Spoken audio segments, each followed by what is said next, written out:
অতীতের নির্বাচনের চেয়ে এবারের নির্বাচনের ইঞ্জিনিয়ারিং এবং কারচুপির ধরনটাই ছিল একদম আলাদা। ত্রয়োদশ জাতীয় সংসদ নির্বাচন দৃশ্যত সারাদিন ভোটাররা উৎসব মুখর পরিবেশেই তারা ভোট কেন্দ্রে গিয়েছেন এবং ভোট দেওয়ার চেষ্টা করেছেন। সেটার জন্য আমরা ধন্যবাদ জানিয়েছি নির্বাচন কমিশন এবং তৎকালীন অন্তর্বর্তীকালীন সরকারকে। কিন্তু দুঃখ, বেদনা এবং রহস্যের জন্ম দিয়েছে ভোট গ্রহণ পর্ব শেষ হওয়ার পর যখন ভোট গণনা, রেজাল্ট শিট তৈরি করা, ফলাফল ঘোষণা, প্রতিটি পর্বে পর্বে ইলেকশনের ইঞ্জিনিয়ারিং করা হয়েছে। অতীতের নির্বাচনের চেয়ে এবারের নির্বাচনের ইঞ্জিনিয়ারিং এবং কারচুপির ধরনটাই ছিল একদম আলাদা। ওনারা ভেবেছিলেন জনগণ, ভোটাররা হয়তো বুঝতে পারবে না, ভোটাররা তো ভোট কেন্দ্রে গেল, ভোট তো দিল, কিন্তু কামটা কখন সারা যায় দক্ষ ইঞ্জিনিয়াররা সেই ইঞ্জিনিয়ারিংটা ঠিক মতোই করেছে। তা না হলে এর কি জবাব আছে যে রাত 9:30 10টা পর্যন্ত সারা দেশ থেকে ফলাফল আসতে থাকলো।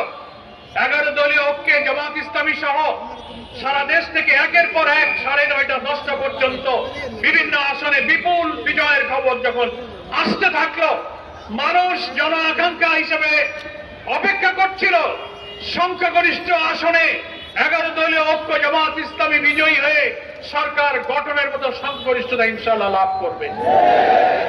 সেখানেই রাত 10টার দিকে, 9:30 10টার দিকে নির্বাচনী ফলাফল ঘোষণার সব সম্প্রচার বন্ধ করে দেওয়া হলো। বন্ধ করা হলো কেন? দীর্ঘ সময় বন্ধ করে দিয়ে এর মাঝখানে কি ইঞ্জিনিয়ারিং, কি রহস্য তৈরি করা হয়েছে, আর জামাত ইসলামী 11 দলীয় ঐক্যের বিজয়ের খবর আর আসে না। সব অল্প অল্প ভোটের ব্যবধানে তাদেরকে পরাজিত দেখানো হতে লাগলো। এটা বড় ইঞ্জিনিয়ারিং। সাংবাদিকরা প্রশ্ন করেছিলেন আমাদের আমিরে জামাত, আজকে জাতীয় সংসদের বিরোধী দলীয় নেতা ডক্টর শফিকুর রহমান এমপির কাছে যে আপনারা যে ইলেকশন ইঞ্জিনিয়ারিং এর কথা বলেন, কারা ইঞ্জিনিয়ারিং করেছিল? আমিরে জামাত জবাব দিয়েছিলেন বিদেশি সাংবাদিককে, সরাসরি প্রমাণ ছাড়া তো তার জবাব দেওয়া কঠিন।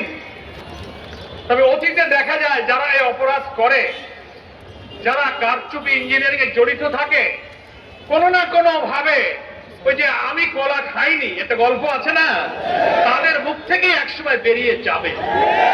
এই যে আমিরে জামাত কিছুদিন আগে বলেছেন, শুনেছেন আপনারা? তো আলহামদুলিল্লাহ একজন রাজ সাক্ষীর বক্তব্যে সোশ্যাল মিডিয়াতে এসে গেছে। জামাত ইসলামীকে শুধু দায়ী করলে হবে না, সব জনগণ আপনার বক্তব্যে। রিজওয়ানা হাসান, সম্মানের সাথে আপনাকে বলতে চাই, আপনি কি সাবেক অন্তর্বর্তীকালীন সরকারের উপদেষ্টা ছিলেন, আপনি আপনার বক্তব্যের অডিওটা, ভিডিওটা আপনি বারবার দেখুন। আপনি কি বলেছেন? আপনি তার প্রতিবাদ এবং চারিদিকে যখন বিক্ষুব্ধ সমালোচনা, অভিযোগ, তদন্তের দাবি উঠল, আপনি সেটাকে ব্যাখ্যা দেওয়ার চেষ্টা করেছেন সোশ্যাল মিডিয়াতে যে না, আমি এটা কোনো রাজনৈতিক দলকে মিন করিনি, আমি উগ্রবাদদেরকে মিন করেছি। আপনার কথাই আপনি আবার ধরা পড়ে যাচ্ছেন। আপনি আবার সাংবাদিকের প্রশ্নের জবাবে, প্রশ্ন করা হচ্ছে নারী অধিকার, নারীর ক্ষমতা, নারীর মর্যাদার প্রশ্নে যখন আপনি উত্তর দিচ্ছেন, সাংবাদিক বলছে তাদের একটা অংশ তো বিরোধী দলে আছে। বিরোধী দল শব্দটা উনি উল্লেখ করেছেন।